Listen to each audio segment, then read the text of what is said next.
तो कर दो, मेरा लाइव कर दो। है लाइव हो गई ना? हाँ, सभी को गुड इवनिंग, नमस्कार। सभी को काव्या कोचिंग क्लासेस के यूट्यूब प्लेटफॉर्म पर आपका स्वागत है। और सभी साथीगण जल्दी जल्दी जुड़ जाइए। गुड इवनिंग, गुड इवनिंग, बिल्कुल जुड़ जाइए जल्दी जल्दी। अच्छा, अनूप कुमार जी कह रहे हैं गर्म चाय। गर्म चाय तो नहीं मिलेगी, गर्म चाय जैसा ही मिल जाएगा कुछ। हाँ, जुड़ जाइए जल्दी जल्दी। अधिक से अधिक मात्रा में शेयर कीजिए, सब्सक्राइब कीजिए और लाइक कीजिए और दूसरे बच्चों तक पहुंचाइए। आपकी भी जिम्मेदारी बनती है कहीं ना कहीं कि आप भी बच्चों तक पहुंचाएं, जिससे ज़्यादा से ज़्यादा बच्चे हमारे यूट्यूब चैनल से लाभान्वित हों और जो हम मेहनत कर रहे हैं वो कहीं ना कहीं दूसरे बच्चों तक पहुंचे। तो बिल्कुल आप शेयर कीजिए।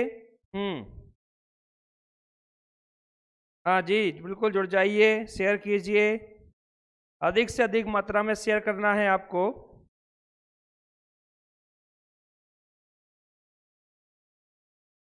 आप सब जानते हैं, आप काव्य कोचिंग क्लासेस पे चयन भर्ती परीक्षा के भी कोर्स बनना स्टार्ट हो गए हैं और बैच भी बन चुके हैं। आज से ही चयन भर्ती परीक्षा के बैच बन चुके हैं। अर्हता परीक्षा के बैच तो चल ही रहे थे, बिल्कुल। अब स्टार्ट करते हैं। हाँ जी, जल्द जुड़ जाइए, बहुत बढ़िया बढ़िया। पूजा धाकड़ जी गुड इवनिंग, गुड इवनिंग, बिल्कुल जुड़ जाइए। हाँ, स्टार्ट करते हैं। सबसे पहले बात करते हैं आज हम पढ़ेंगे क्या। तो देखिए, आज हम जो पढ़ने जा रहे हैं बाल विकास की शिक्षा मनोविज्ञान की प्रश्नोत्तरी। शिक्षा मनोविज्ञान की प्रश्नोत्तरी आज हम लेकर आए हैं और शिक्षा मनोविज्ञान से संबंधित बहुत सारे यहाँ प्रश्न हम आपसे आज चर्चा करेंगे। आपको उनके आंसर देना है, ठीक है, सही आंसर की तरफ पहुँचना है। तो जल्दी जल्दी जुड़ जाइए। हाँ, शेयर कीजिए। गुड इवनिंग, गुड इवनिंग, नीलू धाकड़ जी गुड इवनिंग, अनुभा सोनी जी नमस्ते। हाँ, जयश्री गुड इवनिंग, जुड़ जाइए। हाँ, रानी सोनी गुड इवनिंग जी। आगे बढ़ते हैं। पहला प्रश्न देखिए आपके सामने, ये रहा पहला प्रश्न आपके सामने। देखिए, पहला प्रश्न, निम्न में से कौन सा कथन असत्य है। प्रश्न है, निम्न में से कौन सा कथन असत्य है। आपके सामने 4 विकल्प हैं और वो 4 विकल्प में से कोई एक ऐसा विकल्प है जो सही नहीं है। जो सही नहीं है उसी का ही चयन करना है क्योंकि वो असत्य है। तो देखिए, पहला ऑप्शन, शिक्षा मनोविज्ञान शिक्षा संबंधी व्यापक दृष्टिकोण नहीं प्रदान करता है। तो शिक्षा मनोविज्ञान शिक्षा संबंधित व्यापक दृष्टिकोण प्रदान नहीं करता है। दूसरा है, शिक्षा मनोविज्ञान व्यक्तिगत विभिन्नताओं को ध्यान रखना सिखाता है। दूसरा है, शिक्षा मनोविज्ञान व्यक्तिगत भिन्नताओं को ध्यान रखना सिखाता है। तीसरा सी ऑप्शन है, शिक्षा मनोविज्ञान अध्यापकों को मापन की विधियों से परिचित कराता है। तो देखिए कौन सा सत्य है। और फोर्थ है, शिक्षा मनोविज्ञान श्रेष्ठ शिक्षण विधियों की जानकारी देता है। तो कौन सा यह ऐसा कथन है जो सही नहीं है। थोड़ा ध्यानपूर्वक पढ़िए, अध्ययन कीजिए और आंसर दीजिए जल्दी जल्दी। क्या आंसर जाएगा। प्रश्न अच्छा है। शिक्षा मनोविज्ञान व्यक्तिगत भिन्नताओं को ध्यान में रखकर सिखाता है, बिल्कुल सही है। शिक्षा मनोविज्ञान अध्यापकों को मापन प्रविधियों का परिचय कराता है, बिल्कुल सही है। शिक्षा मनोविज्ञान की विधियां भी तो है, व्यक्तिगत विधियां और वस्तुनिष्ठ विधियां, जिसमें बहुत सारी विधियां आती है। हाँ, आंसर आ रहे हैं। सोनम रघुवंशी 1 का ए, बहुत बढ़िया। राकेश जामोद ए, राकेश। हाँ, अनुभा सोनी जी ए है, नीलू ए है, राजश्री पूजा धाकड़ ए है, कविता जी बिल्कुल ए है।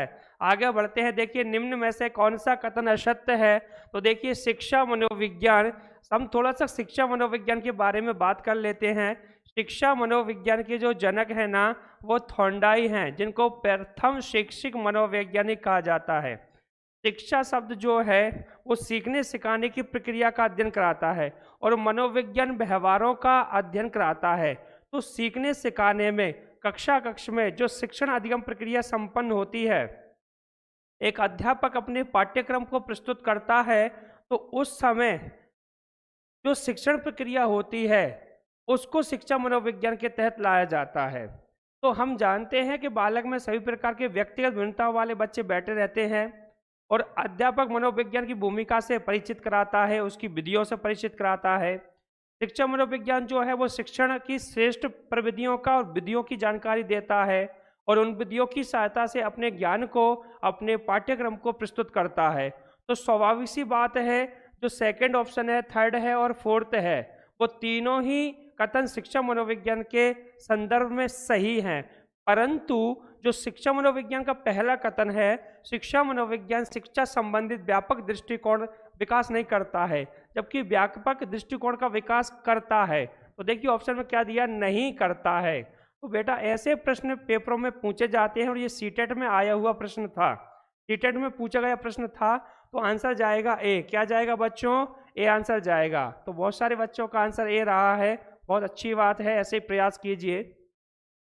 अगला प्रश्न देखिए, प्रश्न क्रमांक 2, निम्न में से कौन सा शिक्षा मनोविज्ञान का कार्य नहीं है। प्रश्न बहुत अच्छा है, निम्न में से कौन सा शिक्षा मनोविज्ञान का कार्य नहीं है, यह है प्रश्न नहीं है। तो देखिए ए ऑप्शन है, अधिगमकर्ता को जानना। जो सीख रहा है ना उसको बोलते हैं अधिगमकर्ता। क्लास में जो बच्चा बैठा है, जो पाठ्यक्रम को सीखने आया है, उसे क्या कहेंगे, अधिगमकर्ता।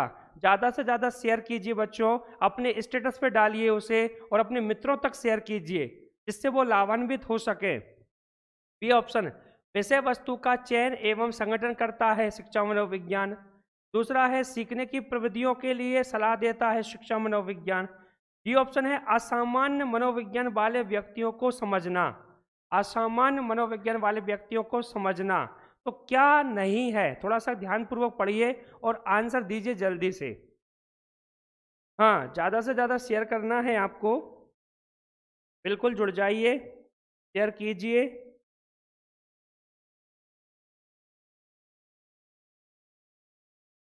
हाँ, जुड़ जाइए, शेयर कीजिए अधिक से अधिक मात्रा में, जल्दी जल्दी शेयर कीजिए, फास्ट।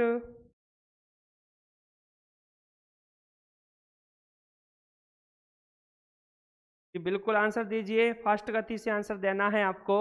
आंसर आना प्रारंभ हो गए हैं लगभग। सरिता बलाला जी डी है, शिमला 2 का डी है, पूजा धाकड़ जी डी है। बिल्कुल बिल्कुल और प्रयास कीजिए आप सही दिशा में जा रहे हैं, पर और मेहनत कीजिए। हाँ, और बच्चों के आंसर आने दीजिए, सभी बच्चों को आंसर देना है बच्चों, बिल्कुल आंसर दीजिए, सभी को आंसर देना है और ज़्यादा से ज़्यादा शेयर करना है, जिससे हमारा जो प्रयास है, क्योंकि वर्ग 2 के पेपर भी आने ही वाले हैं, कुछ ही दिनों बाद पेपर स्टार्ट हो जाएंगे मध्य प्रदेश में, पात्रता परीक्षा ग्रेड 2 के। बिल्कुल आप अपना सहयोग प्रदान करें और अपने दोस्तों तक इस ज्ञान को, इस बाल विकास के शैक्षणिक क्रियाकलापों को पहुंचाएं। अच्छा, आ रहा है आंसर, डी आ रहा है बच्चों का, प्रयास कीजिए। बिल्कुल बिल्कुल, प्रश्न सेकंड है, जल्दी जल्दी आंसर दीजिए, फिर इसको एक्सप्लेनेशन हम समझेंगे। चलो स्टार्ट करता हूं मैं। हाँ, जुड़ जाइए जल्दी जल्दी, 30 हो गए हैं, आगे और जुड़ जाइए। चलो स्टार्ट करते हैं। निम्न में से कौन शिक्षा मनोविज्ञान का कार्य नहीं है। देखिए प्रश्न बहुत शानदार है, कौन शिक्षा मनोविज्ञान का कार्य नहीं है। अधिगमकर्ता को जानना बिल्कुल शिक्षा मनोविज्ञान का कार्य है। विषय वस्तु का चयन एवं संगठन करना बिल्कुल शिक्षा मनोविज्ञान का कार्य है। सीखने की प्रविधियों के लिए सलाह देना, सीखने की जो विभिन्न प्रकार की विधियां होती है ना, देखिए बालक एक जैसी विधियों से और एक समान गति से कभी नहीं सीखते हैं। हमें प्रत्येक बालक को सीखने सिखाने के लिए तरह तरह की प्रविधियों का यूज करना पड़ती है, उपयोग में लेना पड़ती है। सभी बालकों का रुचि, नजर या दृष्टिकोण एक समान नहीं होता है। किसी को खेल विधि के माध्यम से सिखाना पड़ेगा, तो किसी को लेखन विधि के माध्यम से, तो किसी को व्याख्यान विधि के माध्यम से, तो किसी को वाद किसी को प्रदर्शन विधि। इस तरह से हमें अलग अलग प्रविधियों का यूज करते हुए, उपयोग में लेते हुए शिक्षण अधिगम प्रस्तुत करना चाहिए। और फोर्थ है, असामान्य मनोविज्ञान वाले व्यक्तियों को समझना। असामान्य मनोविज्ञान वाले व्यक्तियों को कैसे समझेंगे, असामान्य मनोविज्ञान वाले व्यक्ति को, असामान्य मनोविज्ञान जो है वो असामान्य व्यवहारों का अध्ययन कराता है, असामान्य विचार, रुचि, आदतें जो सामान्य नहीं है, ठीक है ना, असामान्य है, उनका अध्ययन कराता है असामान्य मनोविज्ञान। अब सामान्य क्या है? सामान्य जो 24 घंटे आपको मिले हैं उसका एक नियमित तरीके से उपयोग करना, नियमित तरीके से उसकी एक योजना बनाना, वो सामान्य है। जो गतिविधियां सामान्य रूपरेखा में सामान्य व्यक्तियों द्वारा की जाती है सामान्य तरीके से, पर कुछ असामान्य गतिविधियां आपको देखने को मिलेगी, असामान्य व्यवहार देखने को मिलेगा। तो आंसर जाएगा बच्चों फोर्थ। क्या जाएगा? Fourth answer. प्रश्न क्रमांक 3, थर्ड देखिए, शिक्षा मनोविज्ञान नहीं है। देखिए क्या शिक्षा मनोविज्ञान नहीं है? ए ऑप्शन है मनोविज्ञान की एक अनुप्रयुक्त शाखा, बी ऑप्शन है शिक्षा का विज्ञान, सी है एक धनात्मक विज्ञान और डी है एक मानक विज्ञान। तो क्या नहीं है शिक्षा मनोविज्ञान? देखिए मनोविज्ञान की एक अनुप्रयुक्त शाखा है क्या? प्रश्न नहीं वाला है दोस्तों, देखिए आप, नहीं वाला प्रश्न है, नहीं, नहीं है। तो मनोविज्ञान की एक अनुप्रयुक्त शाखा, शिक्षा का विज्ञान, एक धनात्मक विज्ञान या एक मानक विज्ञान, क्या आंसर जाएगा? आंसर जल्दी जल्दी दीजिए, आगे बढ़ना है। A answer Jitendra, good evening, Anoop, हाँ डी है, अरविंद केवट डी है, राधिका धाकड़ 3 का सर ए है, सोनम रघुवंशी 3 का ए है, नीलू धाकड़ 3 का ए है, सचिन ए है, सी है, राश्री ए है, राकेश जामोद, गौरव चंदेल, श्वेता कुशवाहा। आंसर दीजिए बच्चों, कोई दिक्कत नहीं है, गलत दे रहा है, प्रयास त्रुटि से सुनेंगे सुधरेंगे।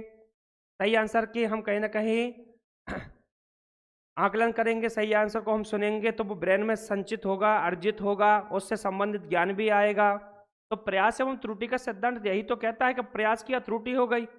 बालक चलना भी ऐसे सीखता है, लिखना भी ऐसे सीखता है, एक बार में थोड़ी सारे वर्ण शब्द सही लिखना सीख जाए, उसमें भी टाइम लगता है। तो प्रयास कीजिए, ऐसा कोई दिक्कत नहीं है और निसंकोच होकर के प्रयास कीजिए। हाँ 3 का ए, मीना बानू 3 का ए। देखिए शिक्षा मनोविज्ञान क्या नहीं है, सुनिए ध्यान से। मनोविज्ञान की एक अनुप्रयुक्त शाखा है। अनुप्रयुक्त शाखा जानते हो? एप्लीकेशन, अप्लाइड ब्रांच, ठीक है ना। अनुप्रयुक्त जानते हो ना शब्द का, अनुपयोग नहीं, ये अप्लाइड शाखा है मनोविज्ञान की एक। दूसरा है शिक्षा का विज्ञान, बिल्कुल शिक्षा मनोविज्ञान को जब तोड़ोगे तो शिक्षा का विज्ञान ही तो आएगा। शिक्षा मनोविज्ञान क्या है? बिल्कुल सही बात है, शिक्षा का विज्ञान है। और विज्ञान क्या है? ज्ञान है, विविध ज्ञान, विभिन्न ज्ञान, प्राकृतिक ज्ञान, क्रमबद्ध ज्ञान, क्या है? विज्ञान है। और विज्ञान की उपयोगिता शिक्षा मनोविज्ञान में सिद्ध होती है। यह एक धनात्मक विज्ञान है, बिल्कुल सही बात है। शिक्षा और विज्ञान का धनात्मक संबंध है, शिक्षा से विज्ञान का। मनोविज्ञान का विज्ञान से धनात्मक संबंध है, तो बिल्कुल ये भी सही है। यह आंसर है डी, एक मानक विज्ञान है।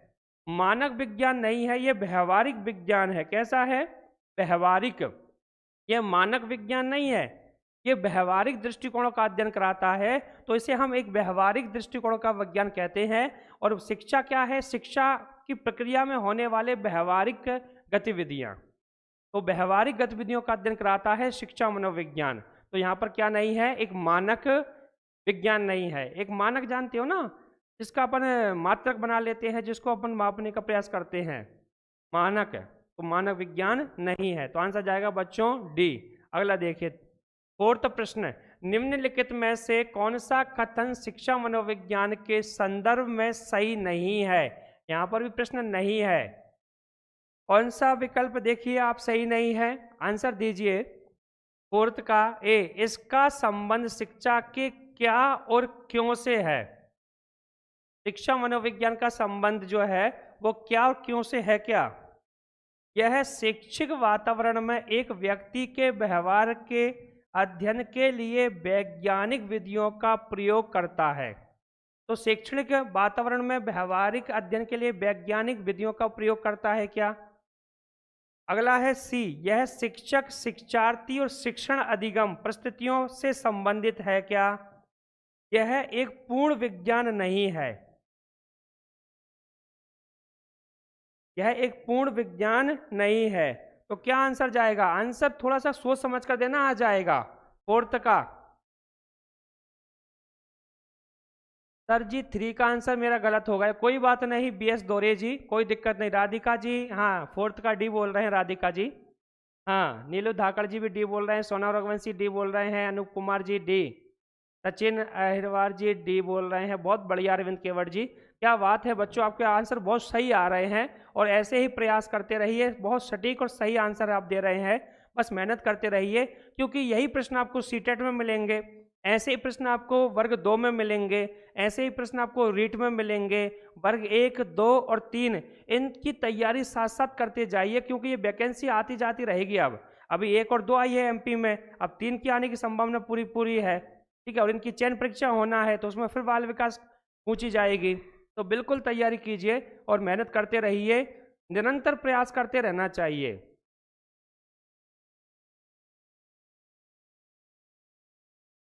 निम्नलिखित में से कौन सा कथन शिक्षा मनोविज्ञान के संदर्भ में सही नहीं है? तो देखिए बड़े ध्यान से पढ़ना है, इसका संबंध शिक्षा के क्या और क्यों से है, बिल्कुल है, क्या और क्यों से है ना। अपन मनोविज्ञान और विज्ञान में क्या और क्यों तो करते हैं, शिक्षा मनोविज्ञान विज्ञान ही है, बस शिक्षा का है, और जो विज्ञान होता है वो प्रकृति का होता है, जिसमें बायोलॉजी, ठीक है, रसायन विज्ञान, भौतिक विज्ञान, क्यों, क्योंकि प्रकृति में ये तीनों ही घटनाएं घटित होती है, तो वो कौन सा है, विज्ञान, और ये कौन सा है, शिक्षा मनोविज्ञान, यानी शिक्षा के अंतर्गत होने वाले व्यवहारिक दृष्टिकोणों का विज्ञान है ये।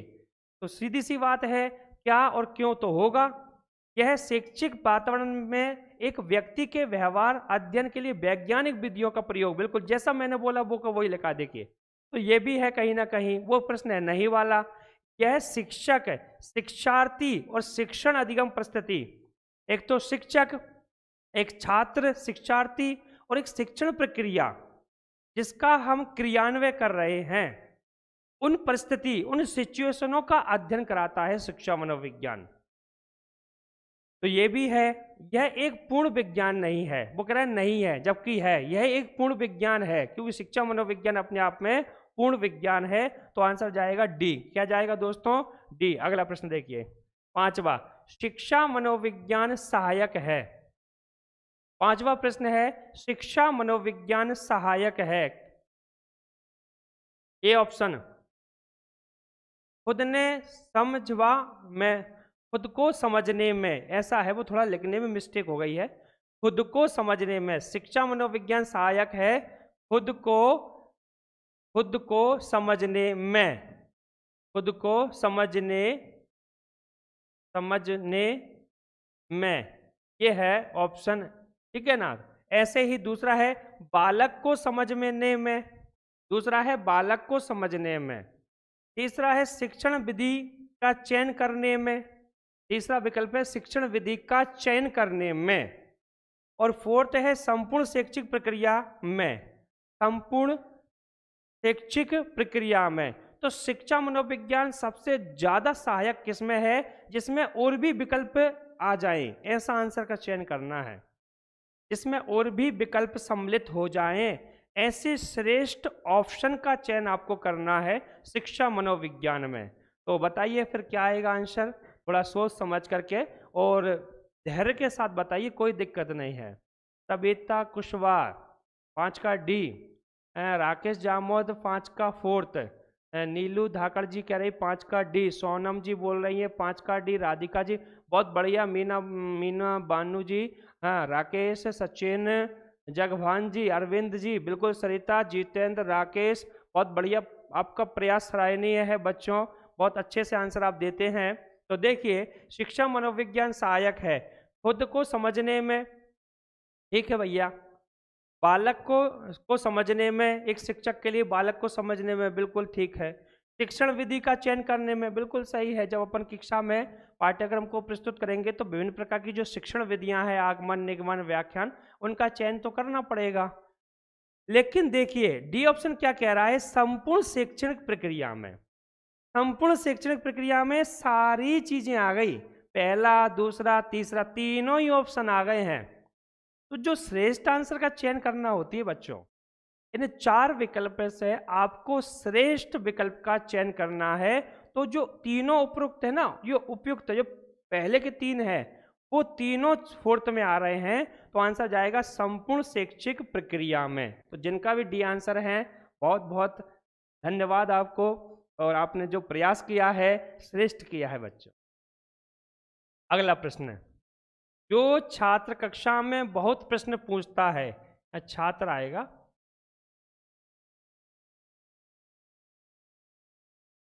जो छात्र कक्षा में बहुत प्रश्न पूछते हैं, आप उनके साथ कैसा व्यवहार करेंगे? देखिए, आप कैसा व्यवहार करेंगे? मान लेते हैं आप जो बच्चे लाइव देख रहे हैं वो सब शिक्षक हैं भविष्य के, शिक्षक और शिक्षिकाएं हैं भविष्य के। अब एक बालक है आपकी क्लास में, कक्षा में, आप पढ़ा रहे हैं, वो प्रश्न पर प्रश्न पूछे जा रहा है, सर ऐसा, मैडम ऐसा, मैम ये ऐसा ऐसा करेंगे तो फिर क्या आ जाएगा, क्या इसका परिणाम होगा, तो वो इस तरह से प्रश्न पूछ रहा है। आप उसके साथ में कैसा व्यवहार करेंगे? ऑप्शन ए, हतोत्साहित करेंगे। क्या आप उसको हतोत्साहित करोगे? बी, कक्षा से बाहर निकाल देंगे, उपेक्षा करेंगे और सराहना करेंगे। तो देखिए, ये भी बिल्कुल कॉमन सेंस वाला प्रश्न है। कक्षा से बाहर निकाल देंगे, देखिए ये तो नेगेटिव है, ये तो आपको कभी करना ही नहीं है। नेगेटिव व्यवहार तो कक्षा में एक शिक्षक को करना ही नहीं चाहिए, जैसे किसी बालक की बेइज्जती करना, उसके मान सम्मान पर क्षति पहुंचाना, ये सब कुछ नहीं होना चाहिए, क्योंकि कहीं ना कहीं बालक के मान सम्मान पर अगर क्षति पहुंचती है तो वो आपसे घृणा, द्वेष जैसे संवेगों को विकसित कर लेगा। हो सकता है शायद फिर वो क्लास में आना बंद कर दे, या हो सकता है फिर वो आपसे डरने लगे। तो इस तरह से हम कह सकते हैं। राधिका जी बहुत बढ़िया, हेमेंद्र चौहान जी जुड़ चुके हैं, फोर्थ बता रहे हैं, बिल्कुल। अनुभा सोनी जी, सर 6 का डी होगा, बहुत बढ़िया अनुभा जी। हाँ, श्वेता कुशवाहा जी डी, बहुत बढ़िया। अच्छा, डी फॉर डॉग, बहुत बढ़िया, ठीक है बेटा। अरविंद केवट जी डी, बहुत बढ़िया। चलो आगे बढ़ते हैं। अतो उत्साहित, बिल्कुल उत्साहित करेंगे हम उसको, और उसके धैर्य को, उसके विश्वास को, उसके ठीक है प्रयास को सराहनीय उपेक्षा के साथ में आगे बढ़ाएंगे। कक्षा से बाहर निकाल देंगे, ये तो करना ही नहीं है, ठीक है ना, तो हतोत्साहित करेंगे, ठीक है। दूसरा है उपेक्षा करेंगे, क्या उससे क्या आंसर दे? तो देखिए सीधी सी बात है, हतोत्साहित कर नहीं सकते हैं, कक्षा से बाहर निकाल नहीं सकते हैं, उपेक्षा हम उससे कर नहीं सकते हैं। सीधी सी बात है, हम सराहना करेंगे उससे, हम उससे क्या करेंगे? सराहना। कुल मिलाकर के हम यह कहेंगे, बेटा ठीक है, आपके जो प्रश्न है पूछ लीजिए, और जो भी समस्या है बिल्कुल कोई प्रॉब्लम नहीं है, बिल्कुल निसंकोच होकर पूछिए क्या समस्या आ रही है। तो उसके जितने भी प्रश्न आपके सम्मुख आते हैं, आप उचित दिशा में उनका, हाँ ठीक है ना, तो उचित दिशा में आप उनका क्या करेंगे? ठीक है, सराहना करेंगे, उचित दिशा में आप उनको दिशा निर्देशित करेंगे। अगला प्रश्न देखिए 7वां, क्या रहता है बच्चों? साइकोलॉजी इंग्लिश माध्यम से आई है, और जहाँ जो हम पढ़ते हैं वो हिंदी का वर्जन है, तो कभी कभी कुछ शब्द आपको ऐसे लगेंगे जो थोड़े नेगेटिव सिक हैं। इसीलिए मैं और भी कालांश जब आगे लूंगा, मैं आपके लेक्चर लूंगा ना जिनमें मैं वस्तुनिष्ठ प्रश्न लेकर आऊंगा, तो उसकी इंग्लिश और उसकी हिंदी दोनों वर्जन लेकर आऊंगा। यानी प्रश्न यहाँ पर हिंदी में भी लिखा होगा और उसके जस्ट नीचे इंग्लिश में लिखा होगा। ऑप्शन उसके हिंदी में भी लिखे होंगे और उसके इंग्लिश वर्जन में भी लिखे होंगे। तो हिंदी मीडियम के बच्चे और इंग्लिश मीडियम के बच्चे दोनों को ही बाल विकास दोनों माध्यमों में मिलेगी। इससे फायदा ये होगा, एक तो आपका शब्द भंडार व्यापक होगा, दूसरी बात यह है कि मनोविज्ञान अमेरिका से आया, पर किस विषय, किस भाषा में आया? अंग्रेजी भाषा में। और यहाँ हमने उसके समानार्थी शब्दों का प्रयोग करके हमने उसको हिंदी में रूपांतरित किया, हिंदी में उसको हमने कन्वर्ट किया। तो इसके बाद में जो उसके जो फील थे, जो उसकी भावनाएं थी, जो मीनिंग थे, वो ज्यों के त्यों नहीं आए हैं, और उनकी जगह फिर क्या हुआ? लेखकों ने समानार्थी शब्दों का समावेश कर दिया है। कभी कभी ऐसा लगता है, पर कोई दिक्कत नहीं है। आगे जो मैं प्रश्न बनाऊंगा वस्तुनिष्ठ, उनमें दोनों ही वर्जन को अपन ध्यान में रखते हुए पढ़ेंगे। शिक्षा मनोविज्ञान की विषय वस्तु की व्याख्या के लिए उपयुक्त पद क्या है? बताइए। शिक्षा मनोविज्ञान की विषय वस्तु की व्याख्या के लिए उपयुक्त पद क्या है? ए ऑप्शन है निश्चयात्मकता, बी है विकासशीलता, सी है संभावना पूर्णता, और डी है पूर्व नियमितता। तो क्या आंसर जाएगा इसका? थोड़ा सोच समझ करके आपको विकल्प पढ़ने हैं और सही आंसर तक आपको पहुंचना है। 7 का शिक्षा मनोविज्ञान की विषय वस्तु की व्याख्या के लिए उपयुक्त पद क्या है? निश्चयात्मकता है, विकासशीलता है, या संभावना पूर्णता है, या पूर्व नियमितता है? तो क्या आंसर जाएगा? सोनम रघुवंशी 7 का डी, संजय धाकड़ जी 7 का 4th, बहुत बढ़िया। सरिता जी 7 का बहुत बढ़िया है। सौरभ हिरबार जी, हाँ। रूबी जी बहुत बढ़िया है। दौरे जी, मीना बानू जी, सचिन, सबका अच्छा है। देखिए, शिक्षा मनोविज्ञान की विषय वस्तु की व्याख्या के लिए उपयुक्त पद क्या होंगे? देखिए, शिक्षा मनोविज्ञान जब विषय वस्तु की व्याख्या कराता है तो सीधा सा का अर्थ है कि हम बालक के ज्ञान में विकासशीलता लाते हैं, हम उसके माइंड को डेवलपमेंट की तरफ अर्थात डेवलप करने की कोशिश करते हैं, जिससे उसका विकास का क्षेत्र व्यापक हो, सर्वांगीण हो। तो शिक्षा मनोविज्ञान विषय वस्तु की व्याख्या के लिए जो उपयुक्त पद होगा उसकी विकासशीलता होगा, उसका डेवलपमेंट अर्थात बालक के सर्वांगीण विकास की ओर उन्मुख होगा। बहुत बढ़िया है हेमंत चौहान जी। तो आंसर जाएगा बच्चों विकासशीलता। क्या जाएगा? विकासशीलता। शिक्षा मनोविज्ञान की बहुत सारी उपयोगिता है। एक शिक्षक के लिए शिक्षा मनोविज्ञान का ज्ञान होना अति आवश्यक है। श्रेष्ठ शिक्षक वही होता है जो शिक्षा मनोविज्ञान के ज्ञान को अपनी कक्ष में समय अनुसार क्रियान्वय करे, उसे बच्चों पर लागू करे और बच्चों के प्रश्नों को, भावनाओं को, विचारों को कभी भी ना रोके, बल्कि उनका व्याख्यात्मक उत्तर दे। ऐसा शिक्षक हमें बनना है। पर ऐसा शिक्षक हम कब बनेंगे बच्चों? जब शिक्षा मनोविज्ञान का ज्ञान आपको बहुत अच्छे तरीके से होगा। जी बहुत बढ़िया।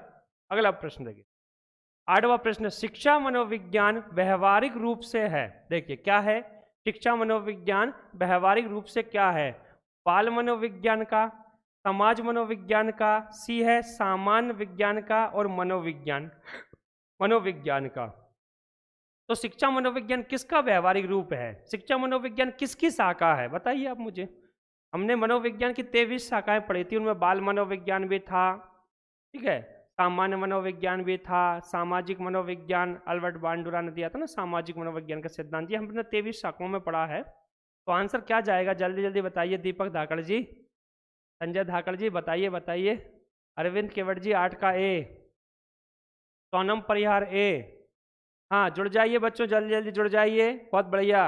अनुभव सोनी जी 7 का डी, श्वेता कुशवाहा जी, राकेश जामोद ए, संजय धाकड़ जी 8 का ए, सरिता भिलाला जी, हेमेंद्र चौहान जी, मीना बानू जी, नीलू जी, जगभान सिंह जी, सरिता जी, क्या बात है। सबके अपने अपने अथक प्रयास रहे हैं। तो देखिए, शिक्षा मनोविज्ञान व्यवहारिक रूप से क्या है? सुनिए ध्यान से। शिक्षा मनोविज्ञान की शाखा है। किसकी शाखा है? मनोविज्ञान की। मनोविज्ञान की 23 शाखाएं मुख्यतः होती है और जिनमें से सबसे नवीनतम शाखा है परामनोविज्ञान।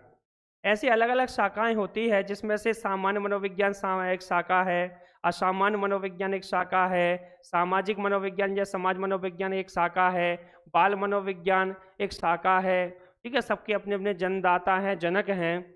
ऐसे ही मनोविज्ञान भी जो है वो इन सबका एक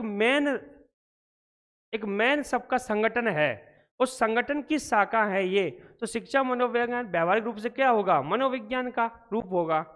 स्वाभाविक सी बात है, मनोविज्ञान की शाखा है शिक्षा मनोविज्ञान।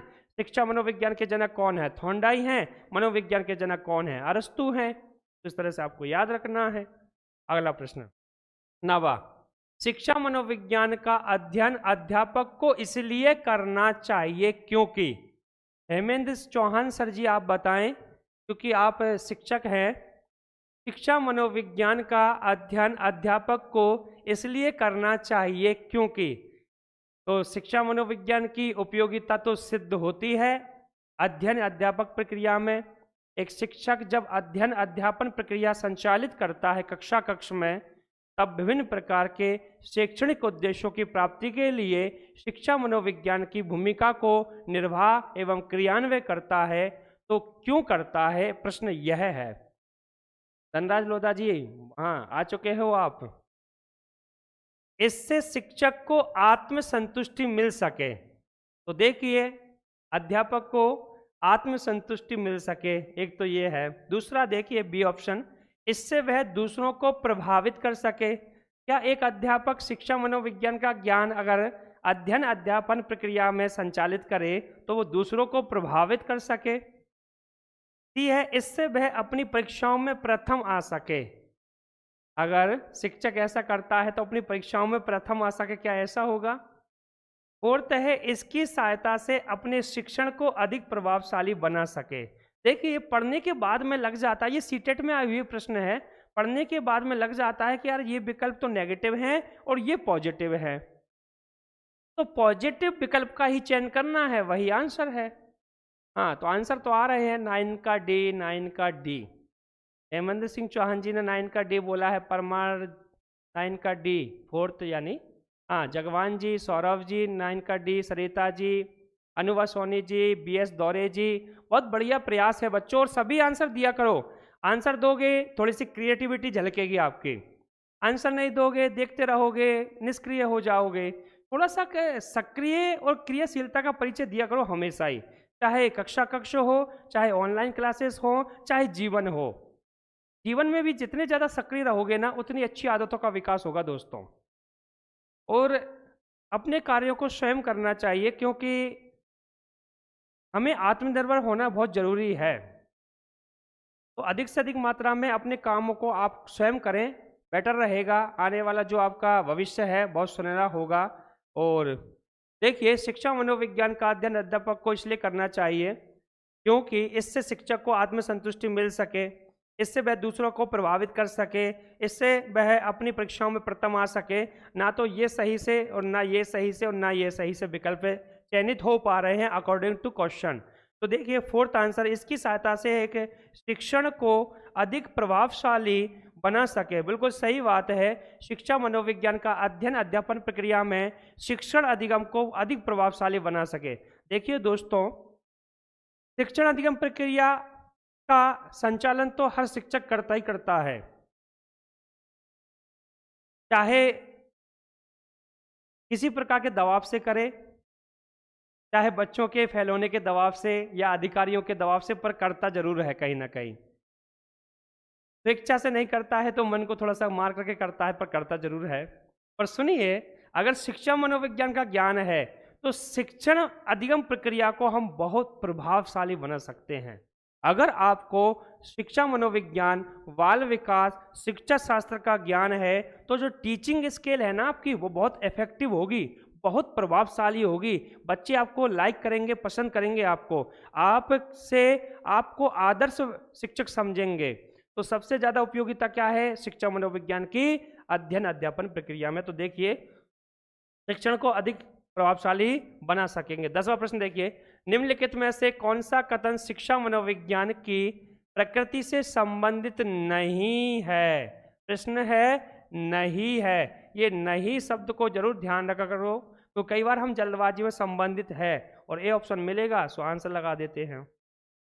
निम्न में से कौन सा कथन शिक्षा मनोविज्ञान की प्रकृति से संबंधित नहीं है? ए ऑप्शन, यह एक व्यवहार परक विज्ञान है, यह एक सामाजिक विज्ञान है, यह एक धनात्मक विज्ञान है, यह एक मानकीय विज्ञान है। क्या आंसर जाएगा? पहले से आंसर से मिलता जुलता है, आंसर बताइए। 10वां प्रश्न है, 10वें का क्या आंसर जाएगा जी? हाँ, अधिक से अधिक लाइक कीजिए। 10वां प्रश्न चल रहा है, 10वें का प्रश्न का आंसर आने लगे हैं। सबसे पहला जो आंसर दिया है वो राकेश जामोद जी ने दिया है 10 का डी, फिर नीलू धाकड़ जी ने दिया है 10 का डी, फिर सोनम परिहार ने दिया है 10 का डी, फिर मीना बानू जी है, सोनम है, सौरभ है, सरिता है, श्वेता है, बहुत बढ़िया। संजय धाकड़ जी भी आ चुके हैं।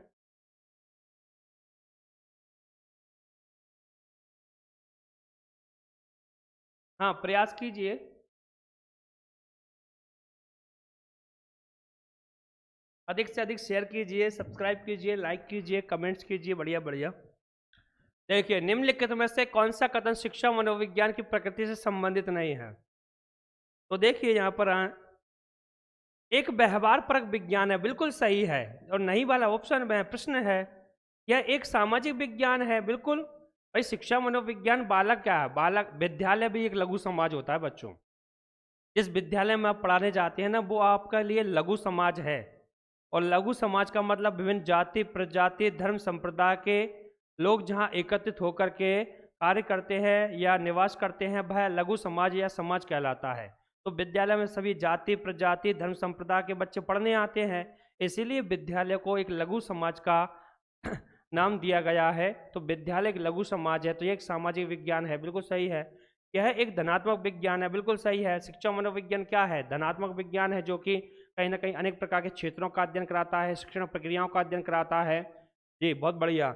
यह एक मानकीय विज्ञान है, तो देखिए यही नहीं होगा, यह एक मानकीय विज्ञान है, यह मानकीय नहीं है, यह व्यापक है और इसका हम कहीं ना कहीं शिक्षण अधिगम प्रक्रियाओं में बहुत ही व्यापकता के साथ में इसका उपयोग करते हैं। तो आंसर जाएगा बिल्कुल डी आंसर जाएगा बच्चों। क्या आंसर जाएगा? डी जाएगा। अगला प्रश्न देखिए 11वां प्रश्न है, एक अध्यापक के लिए शिक्षा मनोविज्ञान का शैक्षिक निहितार्थ है। प्रश्न बहुत अच्छा है और आप शिक्षक बनने जा रहे हैं तो शिक्षकों के लिए तो बहुत अच्छा प्रश्न है।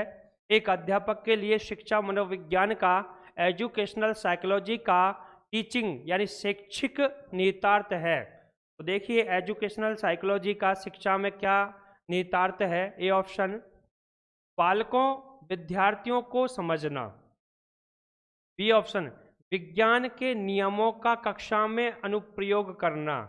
सी ऑप्शन, विद्यालय की समस्याओं का प्रभावी तरीके से समाधान करना।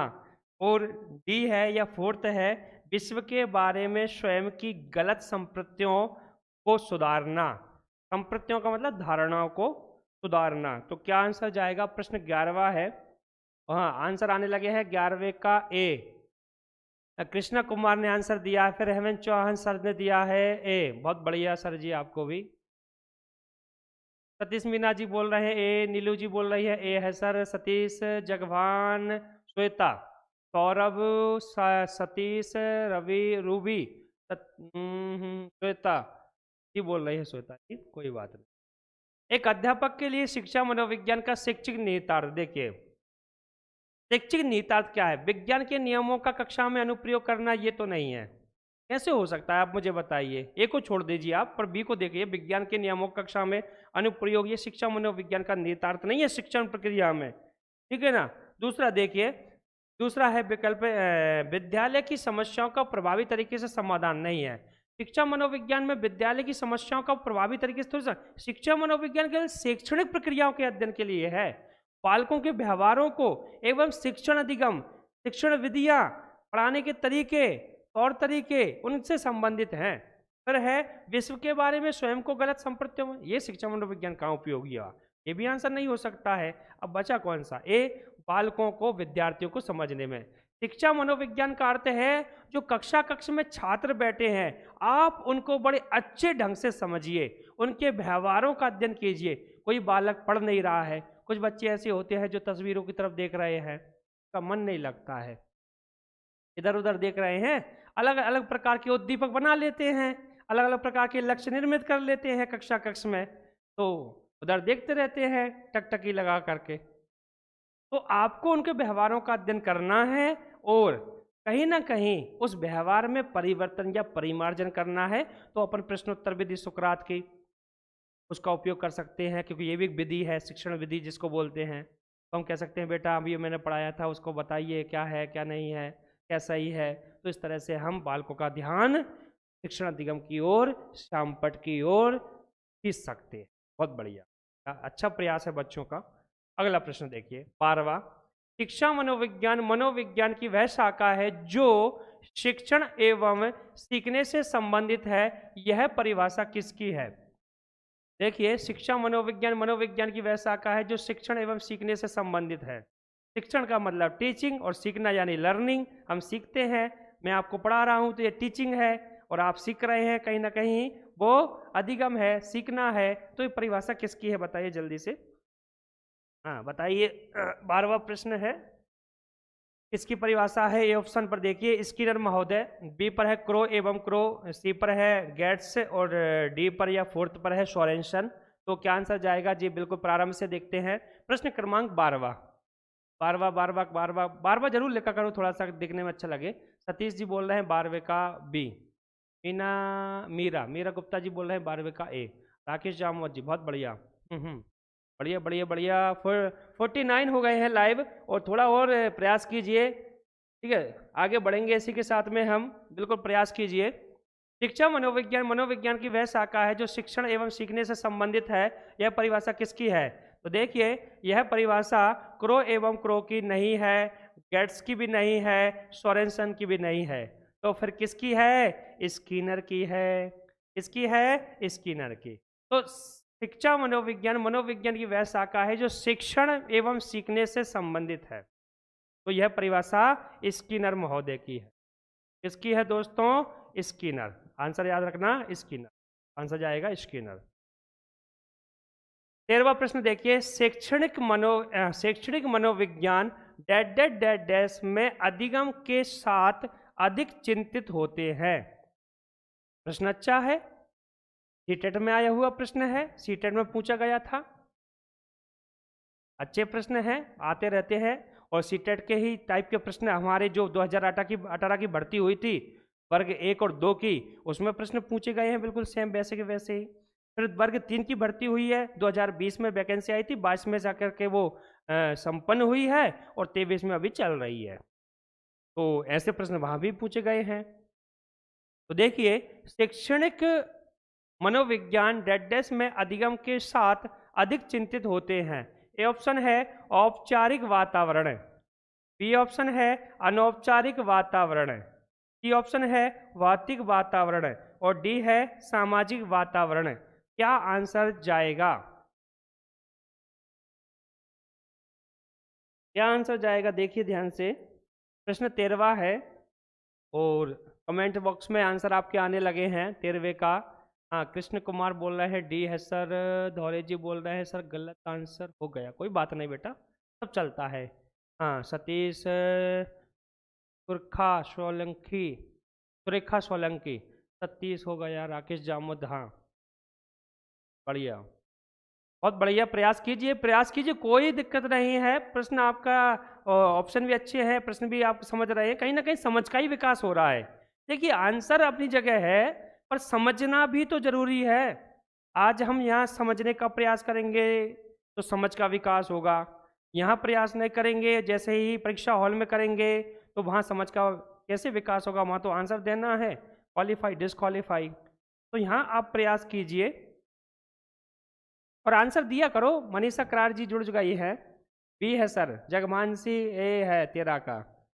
हाँ, शैक्षणिक मनोविज्ञान, देखिए सब है वातावरण, पर शैक्षणिक मनोविज्ञान क्या कहता है? शैक्षणिक मनोविज्ञान में अधिगम के साथ अधिक चिंतित होता है, तो औपचारिक वातावरण के साथ में, ध्यान रखना बच्चों, औपचारिक, इसे बोलते हैं फॉर्मल एनवायरमेंट। शैक्षणिक मनोविज्ञान औपचारिक वातावरण में अधिगम के साथ अधिक चिंतित होता है।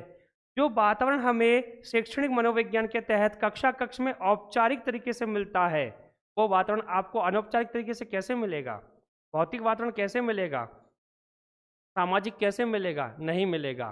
तो बच्चों आंसर जाएगा ए। क्या जाएगा? ए आंसर जाएगा, औपचारिक वातावरण में अधिगम के साथ अधिक चिंतित व क्रियान्वय होता है। अगला प्रश्न देखिए, 14वां, शैक्षणिक मनोविज्ञान डैश डैश डैश के माध्यम से शिक्षा में योगदान देता है। शिक्षा में योगदान देता है, 14वां प्रश्न है, अध्ययन कीजिए। अच्छा प्रश्न है, 14वां प्रश्न है, अच्छा प्रश्न है, अध्ययन कीजिए। शैक्षणिक मनोविज्ञान डैश डैश के माध्यम से शिक्षा में योगदान देता है। ए ऑप्शन विद्यार्थी की समस्याओं को समझने में, बी है शिक्षक की समस्याओं को समझने में, सी है पाठ्यक्रम को समझने में, और डी है शैक्षणिक समस्याओं को समझने में। शैक्षणिक मनोविज्ञान किसमें ज़्यादा सहायक होगा, किसमें ज़्यादा योगदान देगा? थोड़ा ध्यान पूर्वक पढ़ना है और आंसर की तरफ बढ़ना है।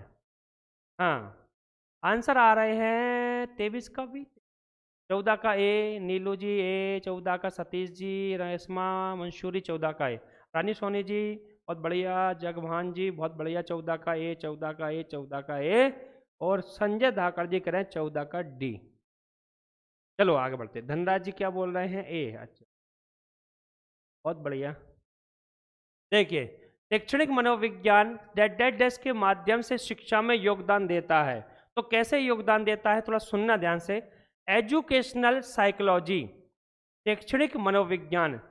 शैक्षणिक मनोविज्ञान वो है जो शिक्षा मनोविज्ञान के तहत शैक्षिक प्रक्रियाओं का अध्ययन कराने में सहायक है, वो शैक्षणिक मनोविज्ञान कहलाता है, जो बालकों के व्यवहारों का अध्ययन कराता है। देखो, शैक्षणिक मनोविज्ञान जीव जंतुओं के लिए तो होगा नहीं, क्योंकि जीव जंतुओं के लिए कोई विद्यालय नहीं है, कोई शिक्षक नियुक्त नहीं है, कोई पाठ्यक्रम नहीं है। तो शैक्षणिक मनोविज्ञान जीव जंतु के लिए तो होगा नहीं। आ जाइए बच्चों पर, विद्यार्थियों की समस्याओं को समझने में। अब बालकों की देखिए, आंसर का चयन करना है श्रेष्ठ का। आंसर ए भी है, ये ना समझे कि ए बिल्कुल आंसर नहीं है, पर उससे श्रेष्ठ आंसर भी तो हम जानना चाहेंगे। कई बार ऐसा नहीं होता है किसी प्रश्न के माध्यम से 4 ही विकल्प आंसर होते हैं, पर 4 ही तो आंसर लगाना नहीं है, क्योंकि वस्तुनिष्ठ प्रश्न की क्या विशेषता होती है? एक सटीक आंसर होता है और जो सर्वाधिक श्रेष्ठ होता है। किसके संदर्भ में? प्रश्न के संदर्भ में। ऐसा होता है अपन जब वस्तुनिष्ठ प्रश्नों की विशेषताएं पढ़ते हैं। तो शैक्षणिक मनोविज्ञान जो है वो विद्यार्थी की समस्याओं को समझने में बिल्कुल नहीं है, प्रश्न के माध्यम से। शिक्षक की समस्याओं को समझने में नहीं है, पाठ्यक्रम को नहीं है, शैक्षणिक समस्याओं को समझने में है। आंसर क्या जाएगा? फोर्थ। तो जिन जिन का फोर्थ है, बहुत बढ़िया प्रयास है आपका। तो आंसर जाएगा शैक्षणिक समस्याओं को समझने में। अब सुनो, शैक्षणिक समस्याओं में विद्यार्थी की समस्या भी आ गई, शिक्षक की समस्याएं भी आ गई, और पाठ्यक्रम समझना भी आ गया। क्यों? क्योंकि ये सारी चीजें शैक्षणिक प्रक्रियाओं में ही चलती है। तो जब शैक्षणिक समस्या होगी, वही बालक की होगी, वही शिक्षक की होगी, और वही पाठ्यक्रम को समझने में होगी। देखिए, आंसर बेस्ट क्या गया? Fourth answer. तो श्रेष्ठ आंसर क्या गया? फोर्थ आंसर गया। ठीक है, ध्यान रखें बच्चों। 15वां प्रश्न, निम्नलिखित में से कौन सा शिक्षा मनोविज्ञान का निहितार्थ एक अध्यापक के लिए सहायक नहीं है?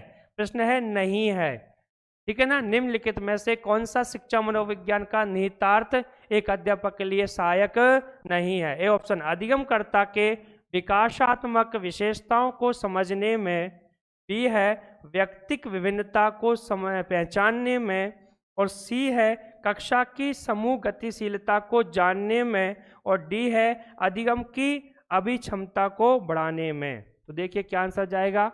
निम्नलिखित में से कौन सा शिक्षा मनोविज्ञान की निहितार्थ का एक अध्यापक के लिए सहायक नहीं है?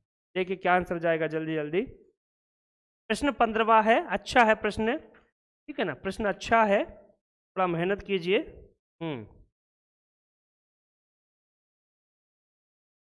अध्यापक के लिए सहायक नहीं है।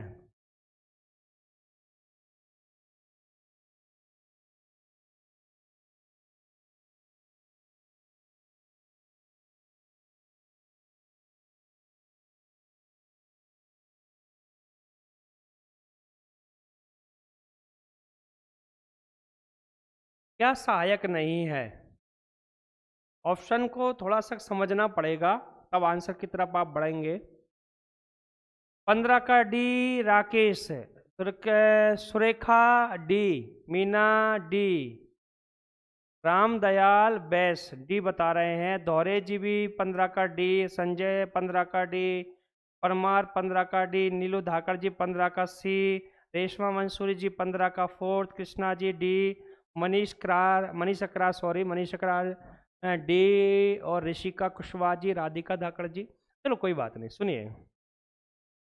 निम्नलिखित में से कौन सा शिक्षा मनोविज्ञान का निहितार्थ एक अध्यापक के लिए सहायक नहीं है? प्रश्न पहला तो है नहीं है। शिक्षा मनोविज्ञान का जो निहितार्थ है वो अध्यापक के लिए कैसे सहायक नहीं है? अधिगमकर्ता की विकासात्मक विशेषताओं को समझने में बिल्कुल सहायक है। अधिगमकर्ता कौन? छात्र। और निहित अर्थ कौन लेकर चल रहा है? अध्यापक। इसमें शिक्षा मनोविज्ञान के तहत वो कैसे सहायक है? तो देखिए, अधिगमकर्ता के विकासात्मक विशेषताओं को समझने में है, व्यक्तिक विभिन्नताओं को समझने में है, एक बालक दूसरे बालक से भिन्न होता है सीखने के दृष्टिकोण से भी। दो बालक बालिकाएं एक समान नहीं सीख सकते हैं, क्योंकि सिखाना हमें है, जिसे शिक्षण अधिगम कहते हैं शिक्षा मनोविज्ञान के तहत। कक्षा की समूह गतिशीलता को जानना, जो बच्चे हैं वो समूह में भी सीखते हैं, कुछ कार्यों को समूह के तहत करते हैं, जैसे चार्ट बनाना, ठीक है ना, प्रोजेक्ट बनाना, कुछ पढ़ाई से संबंधित योजनाएं बनाना, है बाग बगीचे में ले जा करके उनसे कुछ है प्रयोग कराना। तो ये समूह में होने वाली चीज़ें हैं। अधिगम की अभिक्षमता को बढ़ाने में ये नहीं है। क्यों नहीं है समझिए। अभिक्षमता जो होती है वो जन्मजात होती है, जन्मजात। अभिक्षमता बच्चों कैसी होती है, इसे बोलते हैं एप्टीट्यूड, और एप्टीट्यूड जो है वो जन्मजात होता है, ठीक है ना। एप्टीट्यूड क्या है, जन्मजात। एप्टीट्यूड जो है जन्मजात होता है। जैसे आपने नाम सुना होगा एकलव्य का तो एकलव्य जो है वो अभिक्षमता और अभियोग्यता लेकर आए थे जन्मजात। तभी तो आप जानते हैं कि अर्जुन जो है वो श्रेष्ठ धनुर्धारी नहीं बना बल्कि एकलव्य बन गया। क्यों बन गया, क्योंकि उसके पीछे रीजन था कि उनके अंदर अभिक्षमता और अभियोग्यता थी। अर्जुन को तो अब सब जानते द्रोणाचार्य ने खूब उनको बहुत अच्छे से शिक्षा दी, और शिक्षा देने के उपरांत में भी वो एक सर्वश्रेष्ठ धनुर्धारी नहीं बन पाए। परंतु एकलव्य के पास में किसी प्रकार के कोई गुरुजी नहीं थे, केवल उन्होंने मूर्ति का शिलान्यास किया, मूर्ति को ही उन्होंने गुरुजी माना और एक तरफा मेहनत की, तो वो सर्वश्रेष्ठ धनुर्धारी बने। उसके पीछे रीजन था अभिक्षमता और अभियोग्यता का होना। ऐसे ही लता मंगेशकर, हॉकी के जादूगर मेजर ध्यानचंद, शहनाई मास्टर बिस्मिल्लाह खान, और हम कहें डॉक्टर सुधा चंद्रन, तो ये ऐसे नायक हैं, महानायक हैं, जिनके अंदर अभिक्षमता अभियोग्यता जो है वो जन्मजात, और जिसके अंदर जन्मजात है वो सर्वश्रेष्ठ और श्रेष्ठ ही होता है, ठीक है ना। तो ये उन्होंने कहा कि ये जो चीज़ है ना अधिगम की अभिक्षमता बढ़ाने में, ये इसके अंतर्गत नहीं आता है। अगला प्रश्न देखिए 16वां, शिक्षा मनोविज्ञान में सीखना लक्ष्य तक पहुंचने के उपायों को निश्चित करता है, यह अधिगम की जिस श्रेणी में आता है वह है। तो ये किस श्रेणी में आता है, देखिए ध्यानपूर्वक अध्ययन कीजिए। शिक्षा मनोविज्ञान में सीखना लक्ष्य तक पहुंचने के उपायों को निश्चित करता है। तो शिक्षा मनोविज्ञान सीखना लक्ष्य तक पहुंचने के उपायों को निश्चित करता है, यह अधिगम की जिस श्रेणी में आता है वह कौन सी श्रेणी है।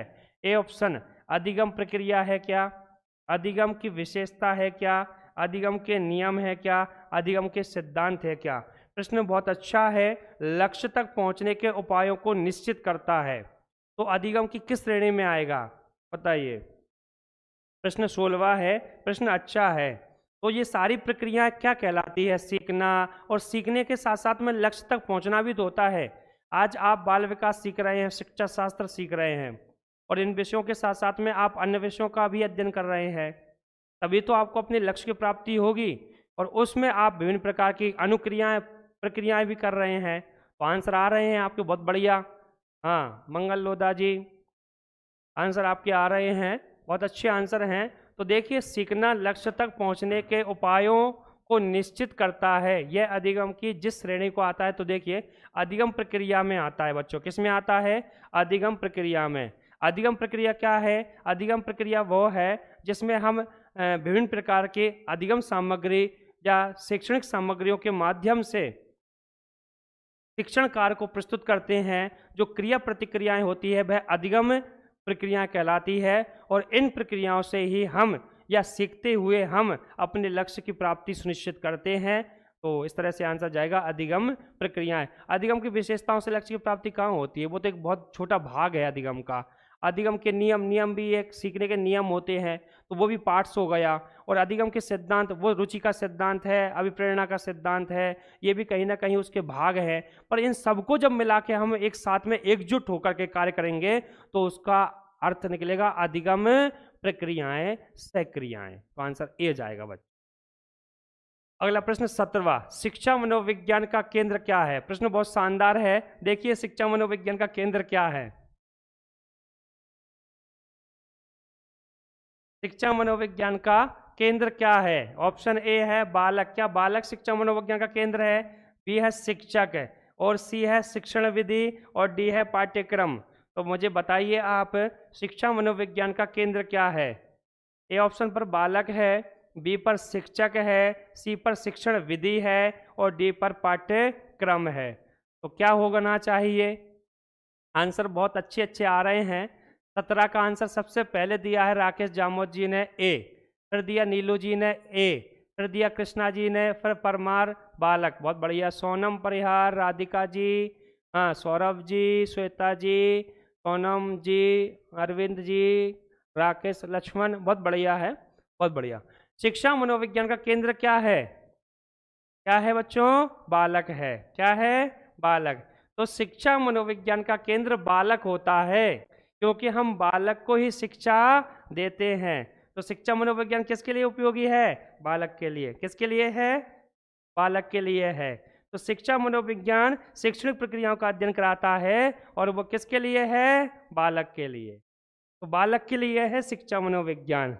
इसके लिए है? बालक के लिए। ये है बालक, इनके लिए बना है शिक्षा मनोविज्ञान, क्योंकि शिक्षण अधिगम प्रक्रिया को उन्नत बनाता है और संपन्न कराने में, अर्थात संपूर्ण क्रियाओं में जो अहम भूमिका है शिक्षा मनोविज्ञान की, वो बाल केंद्रित है। क्योंकि हम विद्यालयों में शिक्षा मनोविज्ञान का उपयोग करते हैं पाठ्यक्रम के संदर्भ में, पाठ्यक्रम के साथ में सीखने सिखाने के लिए, तो केंद्र बिंदु बालक है। कौन है? बालक। तो बाल केंद्रित है शिक्षा। अगला देखिए, इसके बाद में नेक्स्ट 18वां प्रश्न देखिए, किसके अनुसार शिक्षा मनोविज्ञान शिक्षा का विज्ञान है? किसके अनुसार शिक्षा मनोविज्ञान शिक्षा का विज्ञान है? ए ऑप्शन है स्किनर के अनुसार, बी है पील के अनुसार, सी है पिल्स वर्ग के अनुसार, और डी है ब्रूनर के अनुसार। तो किसके अनुसार है? आंसर दीजिए जल्दी जल्दी, क्या आंसर जाएगा? प्रश्न आपकी स्क्रीन पर आ चुका है। प्रश्न 18वां है,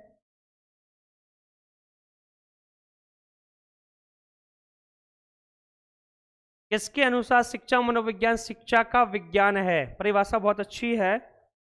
किसके अनुसार शिक्षा मनोविज्ञान शिक्षा का विज्ञान है? प्रश्न 18वां, क्या आंसर आएगा? राकेश जामोद जी कह रहे हैं 18 का ए है, अरविंद जी कह रहे हैं ए है, कृष्णा जी कह रहे हैं ए है, संजय कह रहे हैं ए है, सुरता भील, राधिका जी, सौरभ, धनराज, मीना बानू जी, परमार जी, स्किनर, किसके अनुसार शिक्षा मनोविज्ञान शिक्षा का विज्ञान है?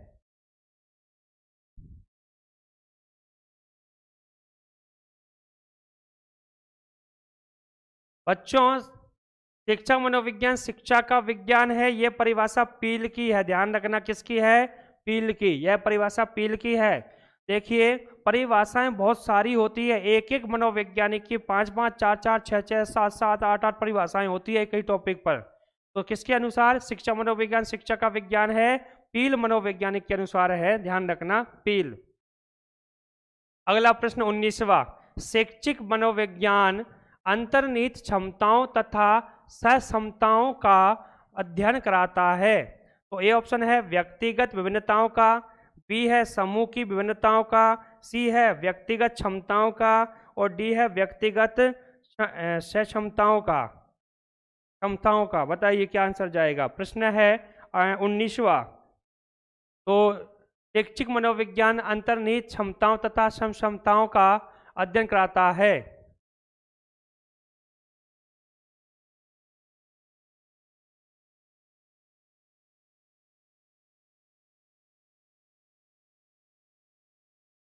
समक्षमताओं का क्या जाएगा?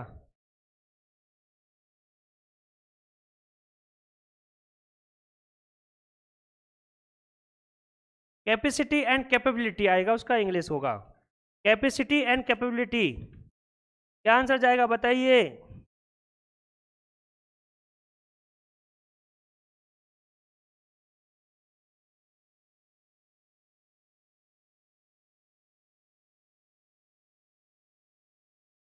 एबिलिटी एंड कैपेबिलिटी क्या जाएगा आंसर इसका? इसको बोलेंगे क्षमताओं का मतलब क्या है? एबिलिटी, और इसका मतलब क्या होगा? कैपेबिलिटी। तो बताइए क्या आंसर होना चाहिए? हाँ जल्दी जल्दी, बहुत बढ़िया।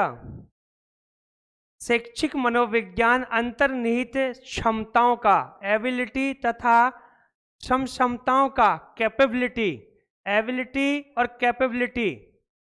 एबिलिटी क्षमताएं, और क्षमताओं का मतलब कैपेबिलिटी, कैपेसिटी। तो एबिलिटी एंड कैपेसिटी का अध्ययन कराता है कौन सा है? क्या जाना चाहिए शैक्षिक मनोविज्ञान के अंतर्निहित?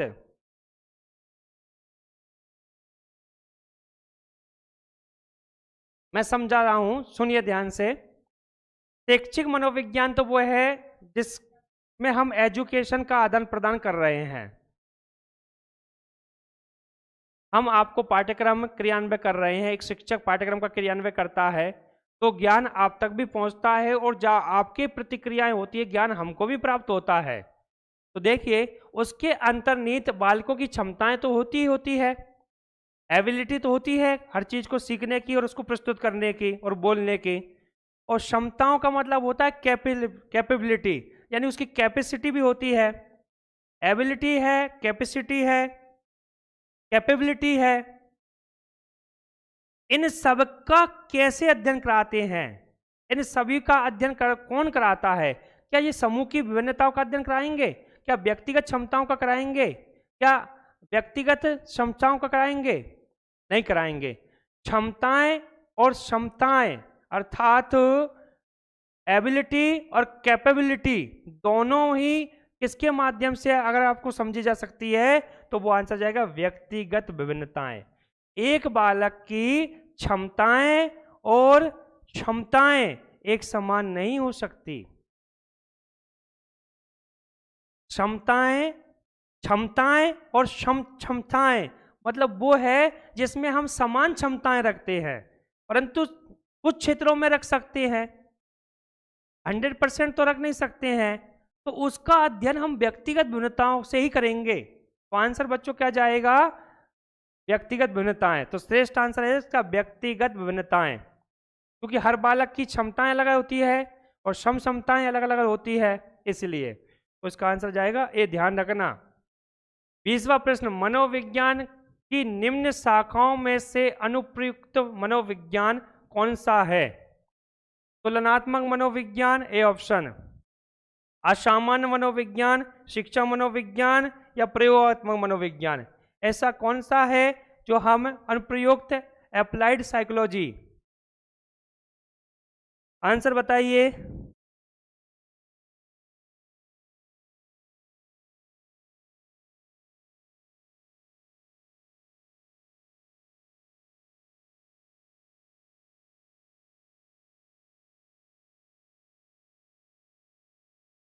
आंसर बताइए, मनोविज्ञान में निम्न शाखाओं में अनुप्रयुक्त अप्लाइड क्या आएगा आंसर?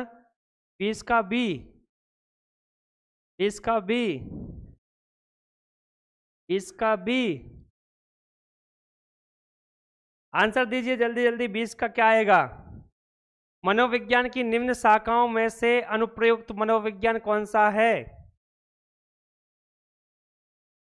मनोविज्ञान की जो शाखाएं हैं ना, इन शाखाओं में से हम जो प्रयुक्त करते हैं अप्लाइड, अप्लाइड, अप्लाइड साइकोलॉजी। बच्चों हाँ, धनराज लोधा जी का सही आंसर आया है, बहुत बढ़िया। अप्लाइड साइकोलॉजी में हम अप्लाई करेंगे, तो अप्लाई किस में करेंगे? हम करेंगे शिक्षा में। किस में करेंगे? शिक्षा में। अब ये अप्लाई तो शिक्षा में करेंगे ना, क्योंकि बालक हमारा केंद्र बिंदु है, तो शिक्षा में अप्लाई करेंगे, तो उसका नाम है शिक्षा मनोविज्ञान। आंसर जाएगा शिक्षा मनोविज्ञान। अगला प्रश्न देखिए, 21वां, निम्न में से किसमें शिक्षा मनोविज्ञान की उपयोगी नहीं है? तो बताइए इनमें से कौन सा जो है वो शिक्षा मनोविज्ञान में उपयोगी नहीं है? ए ऑप्शन देखिए, बालकों में मानसिक अस्वस्थता का पता लगाने में, बी देखिए शिक्षण विधियों का चयन करने में, सी देखिए छात्रों को अभिप्रेरित करने में, और डी देखिए पशुओं पर प्रयोग करने में। तो कौन सा इसमें उपयोगी नहीं है शिक्षा मनोविज्ञान के तहत है? तो यहाँ देखिए नहीं है, ऑप्शन है नहीं है। तो कौन सा नहीं है, किसका?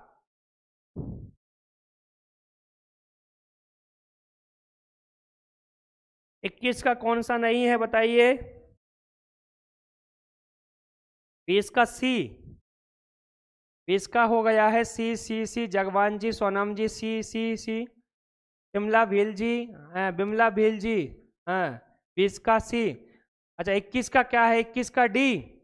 हाँ, सबसे पहले आंसर आया नीलू जी का, फिर धनराज जी का डी आया, फिर मीना जी का डी आया, फिर मनीषा जी का ए आया मनीषा जी का ए आ गया, राकेश जी का डी आया, फिर सोनम जी का डी आया, फिर रानी सैनी जी का डी आया, अरविंद जी का भी डी आया, फोर्थ आया, सौरभ का भी फोर्थ आया, और अनूप जी बहुत बढ़िया, दौरे जी बहुत बढ़िया, जगवान जी 21 का डी, जितेंद्र जी डी, और मनीषा जी का डी आ गया है, प्रियंका धाकड़िया, प्रिया धाकड़िया का डी आ गया है, रानी सोनी जी का, और सीमा सूर्यवंशी जी का अब आया है 21 का डी।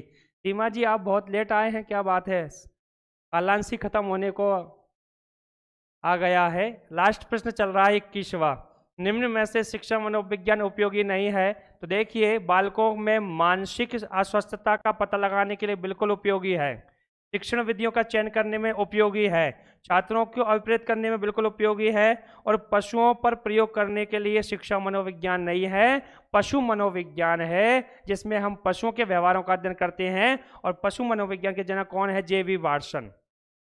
पशु मनोविज्ञान के जनक कौन है, जे.वी. वाटसन। तो जे.वी. वाटसन को पशु मनोविज्ञान के जनक कहा जाता है, और जे.वी. वाटसन जो हैं वो पशुओं के व्यवहारों का अध्ययन करके, जीव जंतु के व्यवहारों का अध्ययन करके, ठीक है, यह पता लगाते हैं कि किन परिस्थितियों में जीव कैसा व्यवहार करते हैं, और उन जैसा ही व्यवहार जब बालक छोटी अवस्था शेषावस्था में होता है तब उनके समान व्यवहार प्रस्तुत करता है। जैसे कि थॉर्नडाइन ने प्रयोग किया बिल्ली पर, तो बिल्ली के व्यवहारों का अध्ययन किया, पावलोव ने प्रयोग किया कुत्ते पर, तो कुत्ते के समस्त प्रकार के क्रियाओं एवं व्यवहारों का अध्ययन किया है। ऐसे वाटसन ने प्रयोग किया किसका, खरगोश पर, ठीक है, और उनके जो बालक थे उनका नाम था अल्बर्ट, और रेनर उनकी पत्नी का नाम था, उस पर उन्होंने प्रयोग किया था वाटसन ने। तो इस तरह से पशुओं पर प्रयोग करने के जो श्रेय जाता है वो जे.वी. जॉन ब्राइट्स वाटसन को जाता है, जो अमेरिका के मनोवैज्ञानिक हैं। और इस तरह से बच्चों आपका जो कालांश है समाप्त होता है।